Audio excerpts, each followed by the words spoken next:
FPL Game Week 6 Transfer Plans. What is up everyone, how's it going? FPL Era here and welcome back to another video on my YouTube channel.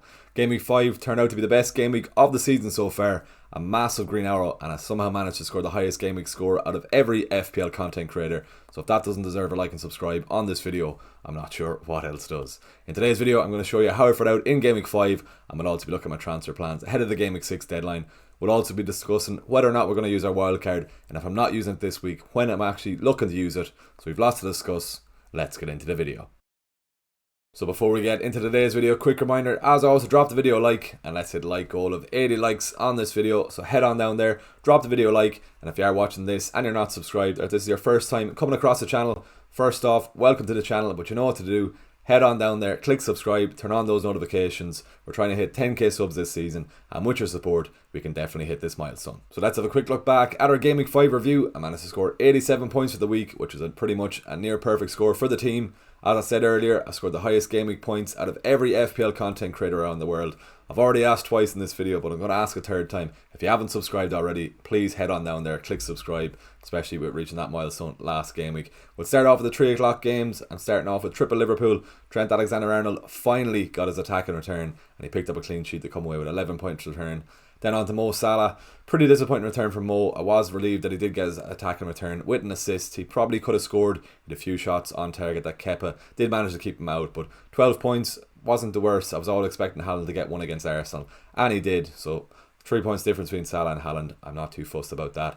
The main win from the 3 o'clock games, from the Liverpool game in fact, was the fact that Jota didn't come on, so that meant I get Smith Rowe's 8 points coming off my bench when he scored in his game. We then move on to my Villa double up in their game against Wolves. It was a very frustrating first half. Seeing Cunha wipe out my Konsa clean sheet, and Villa didn't look great in that first half, so I wasn't expecting too many returns from Konsa or Rodgers. But fast forward to the last 15 minutes, Morgan Rodgers finally got his first attacking returns of the season, picking up 2 assists and come away with a 10-point haul. And then probably the return of the game week, Ezri Konsa somehow, I couldn't quite believe it when I saw his name pop up on my phone. He somehow scored himself a goal for a 9-point return, and 19 points from my 2 Villa men was an absolutely unbelievable score to come away with, and probably showed how lucky of a week I had last week. Moving on to the half-5 game on Saturday, Dean Henderson picked up his first clean sheet of the season, making 7 saves and come away with 2 bonus points for a lovely 9-point return from my goalkeeper.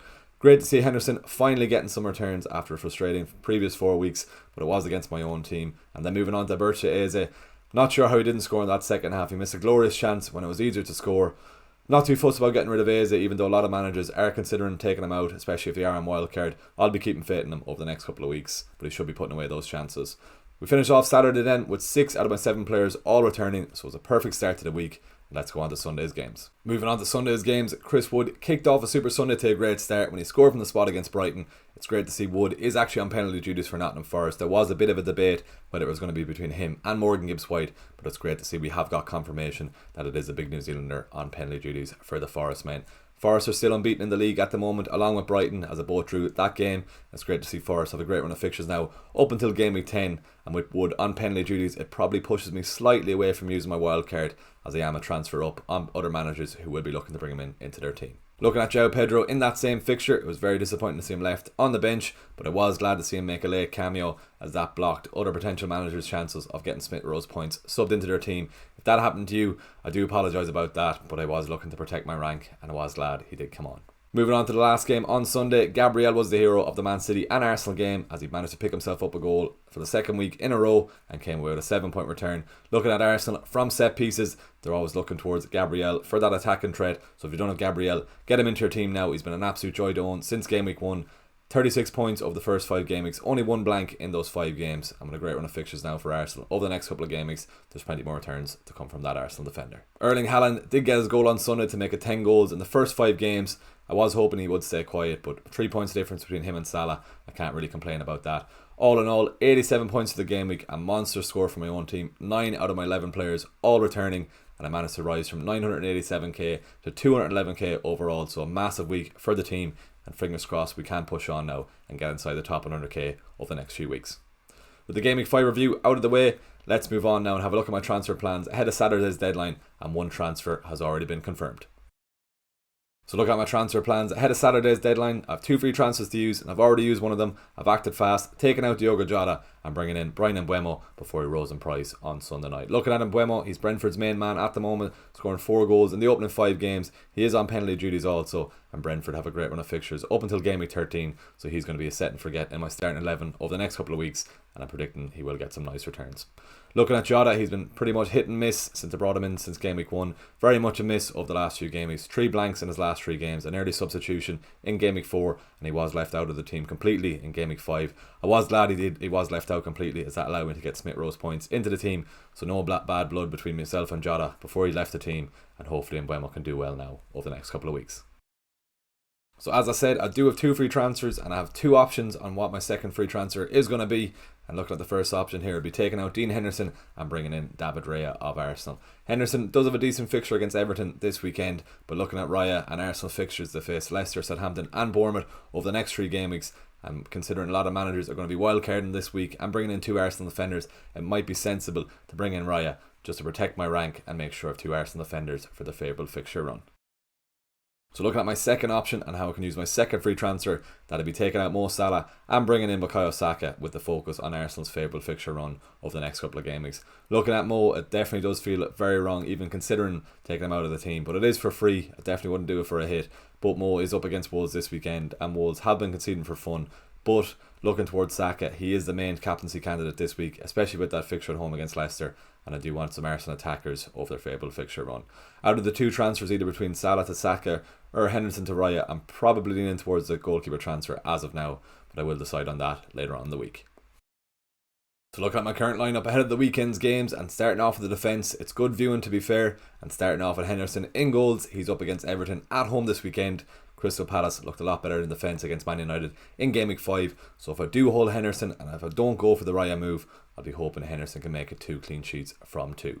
On to the back 3 then, and starting off with Konsa. It was great to see him finally get that attacking return against Wolves last weekend, but I'm still waiting on that Villa clean sheet. He's up against Ipswich away from home this weekend, so it's a decent fixture for Villa, and fingers crossed he can get that clean sheet.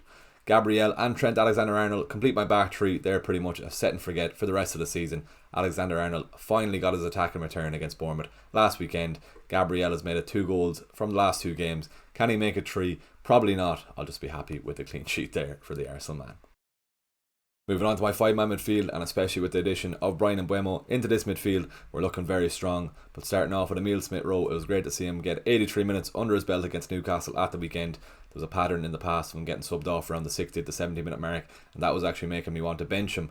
But it's great to see he's getting the minutes. And he's up against Nottingham Forest at the weekend, even though Forest are in good form at the moment, still unbeaten in the league, but Fulham are in free scoring form at the moment, so fingers crossed Smith Rowe can get another return there this weekend. On to AZ then, he's been pretty disappointing over the last few weeks since he got that goal against Chelsea. Should have scored against Man United. He's up against Everton at home this weekend. Everton are conceding for fun at the moment, so surely AZ can finally come away with another return this season. On to Morgan Rogers then. It was great to see him get off the mark on the assist front last weekend. We are still waiting for him to get off the mark on the scoring front. He's up against Ipswich away from home this weekend. Price of 5.2 million. It was great to see him get another 90 minutes under his belt. He's 100% nailed on for Aston Villa at the moment. I know we give out about him a lot with the blanks in the first 4 game weeks, but it was great to see him get that double-digit return against Wolves, and I am expecting another return against Ipswich this weekend. On to Bryan Mbeumo, the new signing. We already spoke about Bryan Mbeumo, Brentford's main man at the moment. 4 goals in the opening 5 fixtures on penalties then as well. Up against a West Ham side at home who've been conceding for fun, so I'm expecting Mbeumo to carry on with his form with another return. Mo Salah completes my 5-man midfield. He's up against Wolves away from home this weekend. Along with West Ham, Wolves are conceding for fun at the moment too, so I'm expecting Salah to come away with some nice returns. The captaincy isn't on him for now, but it is a 50-50 call between himself and Erling Haaland, and I have to make a decision on that before the deadline on Saturday. Chris Wood and Erling Haaland complete my starting 11, and Chris Wood is up against the Fulham side who haven't kept a clean sheet all season, and with Wood on penalty duties for Nottingham Forest, I wouldn't be surprised to see the New Zealander get another attacking return this season. Erling Haaland gets the armband as of now. He is in the early kickoff, which is slightly putting me off from giving the armband, but with 10 goals in 5 games for the big man up front, it'd be hard to not give him the captaincy. It's going to be a 50-50 call, I think, before the deadline on Saturday, but Haaland gets the armband for now. So the team is in good shape for the weekend's games. Fair enough, the bench is very weak, but looking at the starting 11, we are in a strong position, and with some good fixtures for Aston Villa, Crystal Palace, and with the main target already brought in, Bryan Mbeumo, I think I can hold off on using my wildcard this week As I said, I have another free transfer to use, and I just have to bring in a second Arsenal player for that Leicester game, whether or not that's going to be Raya or Saka, and that means I can definitely hold off on my wildcard and save it for a future week. If you made it to the end of this video, please give it a like, drop a comment below, and subscribe to the channel if you haven't already. If you are using your wildcard this week, let me know how your current wildcard team is shaping up. If you haven't done so already, head on down there, click subscribe and support the channel. We're trying to hit 10k subs this season, and with your support we can definitely hit this milestone. I've plenty more content coming this week with a wildcard draft and my GAMEWEEK 6 team selection, so make sure you don't miss out on those videos. Thanks for watching, best of luck for the week, I'll see you in the next video.